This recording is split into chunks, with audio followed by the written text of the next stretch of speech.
वक्रतुण्ड महाकाय सूर्यकोटि समप्रभ निर्विघ्नं कुरु मे देव सर्वकार्येषु सर्वदा।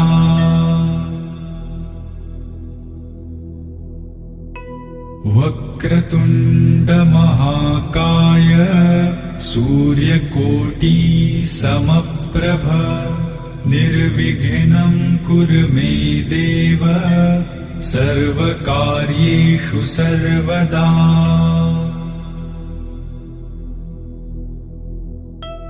वक्रतुण्ड महाकाय सूर्यकोटि समप्रभ निर्विघ्नं कुरु मे देव सर्वकार्येषु सर्वदा।